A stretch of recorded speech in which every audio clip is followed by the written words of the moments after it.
Hey, so it is February 2nd, Saturday of 2019, and I am finally getting around to making another video. And the last time I made a video was actually February 5th of last year, and I had planned to make at least one video every month, and it has been 12 months, which I remember it was something that I was quite stressed about. I remember thinking to myself that I wanted to do one in March, and then it was April and May, and each passing month I felt like I had been failing myself in a way because I had promised myself that I was going to do a thing and I didn't do it. And I've been, thinking to myself about why haven't you do it? Why haven't you done it? Why are you putting it off? What's stopping you? What's keeping you from doing the thing that you said you're going to do? And I think part of it was I don't know, I'll just be making excuses, I guess. I wanted to feel like each new video would be something good, which is a kind of silly perfectionism that I know from experience writing that it doesn't help me at all. Anyway, so I don't want to spend too much time on that. I'm here now, and I am continuing the tradition that I started in February of last year, and hopefully I'll make another video before February of next year. And the reason I wanted to make these videos is really to capture snapshots of what I'm like, how I have changed, what I've been up to. And because I remember when I was looking through my photos and then I was looking through my videos during one of my annual reviews, I found myself thinking that when I see myself in videos, I get a much higher resolution sense of how I was like.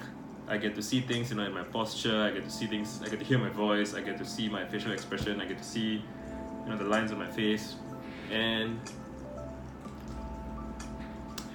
I just want more of that. I just want to be able to look back on my life many years down the line and be able to see, how I have progressed, how I've changed, how I've developed, and things like that. So here I am. My hair is wet because I just showered. My beard is thicker than it is in the previous video, just 12 months ago, and I shaved and cut it off and grown it back. What else? So that means the last time I made a video, I was still working. I still had a job. That was in February, and in June, end of June, I left my job, and I have been feral since then. I have been not having a day job.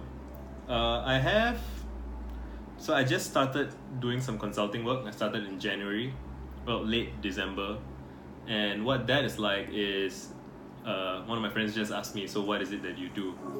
And I kind of, I joke that I perform Visa as a service, which doesn't mean anything to anybody who doesn't know what I do. So I have experience as a startup SaaS marketer, content marketing. That's my specialty. And I was at my last company, Referral Candy, for 5.5 years. And so I learned a lot while I was doing that. I made a lot of mistakes. I did a lot of trial and error. I was kind of paid to learn on the job. And so now I am kind of more senior in the sense that I know what I'm doing. And if I join a new-ish team, I can help them out by, helping them think about their strategy, helping them think about their positioning, helping them think about what they should do and what they should not do, and what experiments they should run, what things they should test. And so it's almost kind of like, and so what I said to Andres, who's the guy I'm working with, what I said to him is, I want to make sure that I provide value to you, and I want to make sure that I feel like the work that I'm doing is substantial and something that I can be proud of, because I don't just want to do a job for the money and not have anything to show for it. So I want to make sure that the work that I do is something substantial, something that I can show off to other people in the future. Look what I did. And yeah, so we figured out an arrangement where we work together for 3 months, and it's kind of like, I'm kind of like a employee / consultant. I will be in the trenches doing grunt work, and I will also be doing planning. I will also be chatting with the team and helping them figure out what they're doing. I mentioned on Twitter recently that a lot of what I do as an editor and a lot of what I do as a marketing consultant as well is really just be a kind of advanced layperson and help people think about what they want to do and what they're trying to achieve, and just asking a lot of questions like, why are you doing this, why are you not doing that, what are you trying to achieve here. And it is a service that's actually really useful to people, especially if you can do it with a certain sensitivity, because I think any critic can come along and just say, oh, this sucks, everything's shit. But what I do is, I try to see what they are trying to do and try to guide them towards their desired end goal. I mean, so for any company, what you always want is more revenue, you want more users, you want growth. But so how are you going to achieve that in a way that is sustainable, in a way that builds a good brand? So I have to discuss that with the people that I'm working with. And yeah, I like the challenge. I like the challenge that I have. My first month there is over and I have 2 months left. And so I'm pretty excited to make sure that I really contribute. And I quite like this arrangement. So at the end of 3 months, I should have, enough savings to last me quite a bit more for me to continue with what I've been doing for the past 6 months. So what I was doing for the past 6 months of 2018 was really just completely going feral, completely, no job, don't need to check my emails, don't need to check my calendar, deleted Slack, and I was just... So some people would have traveled, and I think on retrospect I probably should have traveled, but what I really did was just sit around on the internet, sit around playing video games. I read a few books, not as many books as I would have wanted. I thought that I would work out a lot. I actually didn't work out very much. I thought I would eat clean and cook a lot. I didn't do that very much. Well, I've made some progress with the workouts though. So at the end of last year, what I did was I started something I'm calling the 1,000 Pull-Up Project. So just as how I have my 1,000 word vomits project where I'm writing 1,000,000 words which in 1,000 sets of 1,000 words, I realized that I made pretty good progress on that, and there's something about the structure of that, 1,000 times 1,000 that is really compelling to me. It feels like it's a substantial project, but it's also achievable. And I figured that, if I'm making progress on that project, I should probably be able to get similar gains from a similar project, which I am doing. So I have 1,000.pullups Instagram account, and every day I do, or almost every day, I do pull-ups and film myself doing the pull-ups, and I just add up the numbers. So right now I'm at something like 214 pull-ups, I think, or 219, something like that. And it's satisfying. I can see how, the first 3 or 4 pull-ups I did was really bad form and I couldn't do a lot, and now I've done I did 7 in a set recently, and I can now do 4 or 5 consistently with good form, like much better form than I did when I was starting out. And so I've crossed 200 and I'm excited to cross 300, 400, 500, 600 and just see where that takes me. What else? I've been spending a lot of time on Twitter. So Twitter is like my main activity in life right now. Well, it has been for the past 7-8 months. I think I'm getting a little bit tired of it. I think I have been, writing in little containers for a bit too long for my taste, and I haven't been doing as many word vomits as I would like. Which is probably part of why I'm doing this video vomit right now, because I feel like I want to have a bit more free form expression. And so yeah, after I'm done with this video, I'll probably sit around and do some writing. I'm not gonna stop tweeting, but I'm gonna get back to doing word vomits again, and then tomorrow I have to do some work, which is fun, which is nice. I'm enjoying myself. I've been meeting a lot of people, or a few dozen people. I've been meeting friends in Singapore. I've been meeting friends who've been coming through Singapore, which is very fun. Like, it's very nice to show people around when they are visiting my country, and I get to walk around with them and see what photos they take and stuff. It's fun. Yeah. So since February, I think February I probably would have had maybe 2,000. Oh wow, I probably would have had about less than 3,000 Twitter followers. No, when I made it in February, yeah, I think so. I'm not sure when exactly. I had a post that go viral early last year, I think maybe around March. And when that post went viral, I got like, so I was at about 2,400 followers and wondering when I was gonna break 2,005, and it smashed up. I got like 3,000 new followers overnight, 3,500 new followers, and so it was shot up straight to past 5,000. And in the months that follow, like people follow and then they unfollow. So, but in the months that followed, it kind of kept growing, and now I'm at 8,600 followers, which is pretty cool. Follower count doesn't mean everything, it's possible to have like 100,000 idiots following you, and that's probably a miserable experience. So what really matters is that you have high quality followers that you really enjoy talking with and have good conversations with, which I have, which is extremely satisfying and extremely fulfilling and humbling, and just I feel I'm so grateful, because it feels like I am at a stage that I used to fantasize about being at, and now it's something I can almost take for granted, which is great. Which kind of brings me to another thing that I wanted to talk about in this video, because I felt like it would be difficult to convey the tone of it over text or Twitter or blog post, which is that I feel like I have crossed some threshold in my own self-assessment. A thing that I said to a friend was, I feel like I am now more of the person I want to be than not. Does that make sense? So it's like I used to be, I have this vision of who I would be, and I was falling short of it a lot. I was very far from who I wanted to be. And there's always a horizon, there's always who you're gonna grow into next. But I feel like I've crossed some threshold where I respect myself now.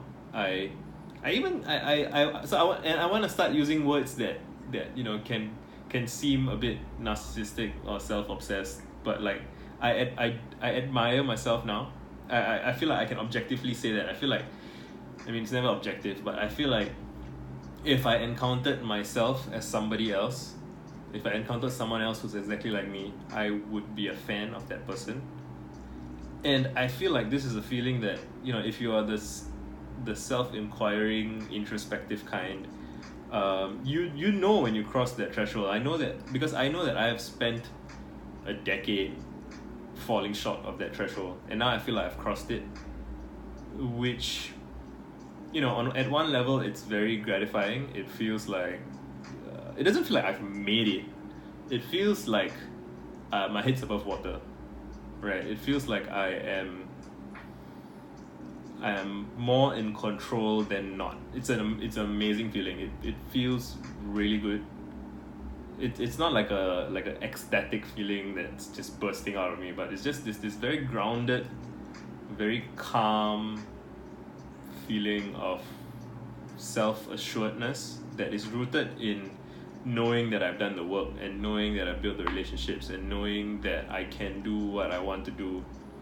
It's a calm kind of confidence, and it's I juxtapose that with when I was a teenager and I was arrogant and bragging, braggart, boastful, kind of insecure, and trying to assert myself. I no longer feel as much of a need to try and assert myself. I think I can I believe I can say that I am at a state now where I am genuinely more interested in listening to people and learning from people than I am in asserting myself. I believe that. I really believe that. I don't know how well it comes across. I don't know if it's... I wouldn't be surprised if it seems insincere to some people, but I've been thinking about this for some time, and it's been on my mind, and it hasn't been going away. I've a part of me is like, if you don't do anything about it and you leave it alone, it should go away by itself after a while. But it hasn't gone away, and so I felt like I needed to say it somewhere, and so I'm saying it in this video, like 14 minutes in. So only people who are really interested in what I have to say would hear it, which is, if you are still listening at 14 minutes, I'm curious for what your perspective on this is, and whether you think I might be fooling myself. I don't think I am, though. I think that I am I wrote a tweet storm thread that was like, theory of loving your own work, which is, you start doing the work. In my case, writing. You start writing because you have taste. You've been reading the books and you're reading the articles and you like all of these things, and you want to contribute. You want to participate in that process, and so there is a love of work, of good work, that gets you into the process. And when you start making stuff, you can't love the stuff that you make when you first start making stuff, because your taste exceeds your ability, and so you can't satisfy yourself with your own work when you're starting out, and so you have to put in 10 years. It feels like 10 years of work. And I feel like I have, having written millions of words with this podcast, probably, I don't know if it's more than 2 million. It's more than a million, 1.5 million maybe. Having written over 1 million words, I feel like I have a command of my language. I have a command of my words, such that when I write things, I've written so much stuff that I don't recognize some of my own writing at first glance. And I have encountered my own writing and I find it great. I find it, I'm not saying that everything I write is great. Like maybe 5 to 10% of the stuff I write is great. But I can say that it's great because I don't recognize that it's my own. And if I saw it from somebody else, I'd be like, wow, that's great. And I have done it. And that is a form of, that grants me a self-esteem that I don't think you can achieve that by, kind of rah-rah, self-motivational, whatever. So if it's something concrete like fitness, where you can measure it, I feel more proud of myself now that I can do 7 pull-ups than when I could only do 3. And that's just this objective, grounded knowledge, self-knowledge. You know what you can and cannot do. With writing, it's a bit more subjective, but still, you can. I believe that you can discern what is good and what is not. That's why you got into it in the first place. And yeah, I just wanted to say that. I don't know why I want so badly to say that. I think it's just,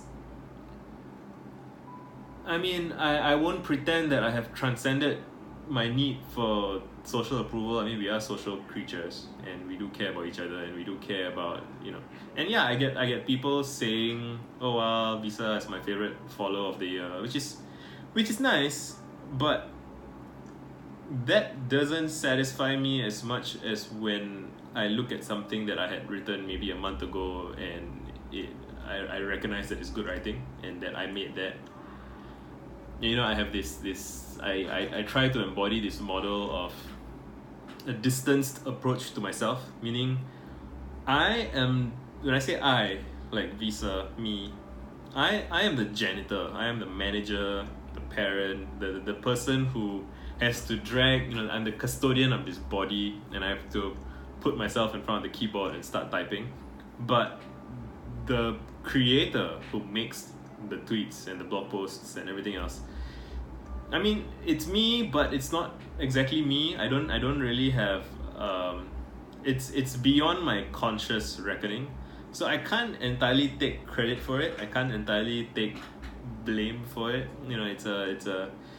I got this idea from Elizabeth Gilbert when she was doing a TED talk, and she was talking about like artists and mental health. And a thing that screws people up is that they identify with their work, and so if the work is great, they feel like they are omniscient,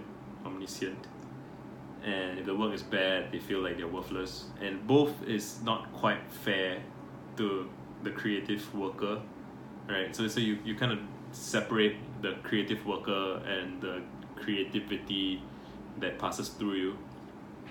So in the past, some people used genies and jinns and muses and all these ideas of like inspiration and whatnot comes through you, and it's not, you didn't make it, you don't own it, you are just a conduit. And the best you can do is just become a better conduit. And yeah, I think I have become a better conduit. So that's that. I've said that. I wonder if does that change anything for me? Not really. I just wanted to get it off my chest. I'm gonna talk for another 10 minutes. What am I gonna talk about? I have been enjoying Twitter, but is there some kind of unease What am I? Is there anything troubling me?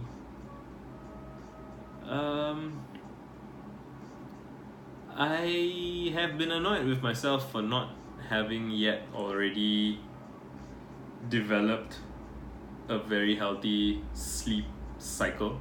So I'm still sleeping strange hours and not sleeping enough and constantly a little bit sleep deprived.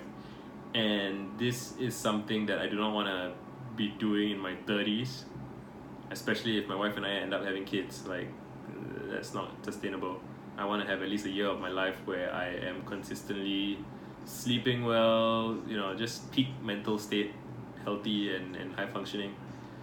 And what I'm discovering is that, I don't think the the technical stuff is my bottleneck. So I don't think it's that, my room is dark and quiet. I don't bring my phone into my bedroom. So like my issue is that I just delay going to bed for as long as possible. I wait until I'm exhausted, and I get exhausted very late. I get exhausted at like 4 a.m., sometimes 6, 7 a.m.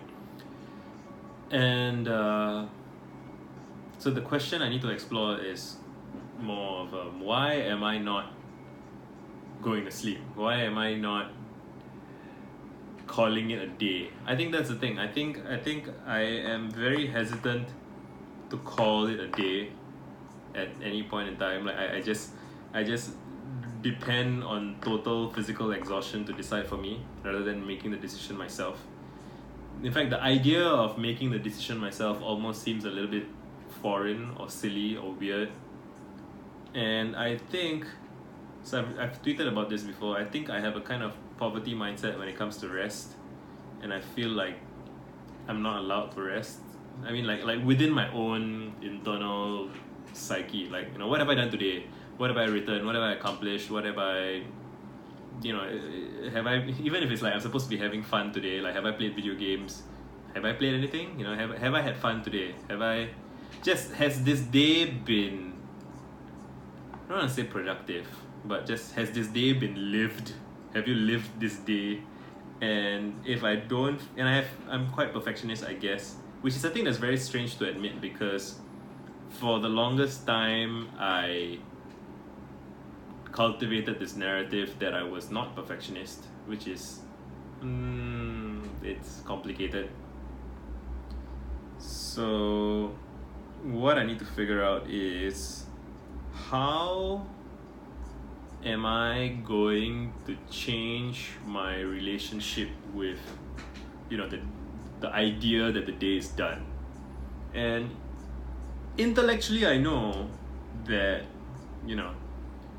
you should get sleep because being well rested makes you alert and clear. Like I've witnessed myself in the past several times where I have slept well and the next morning I'm just so bright and clear and alert and smart, and I make good decisions and I make good plans and I see far ahead.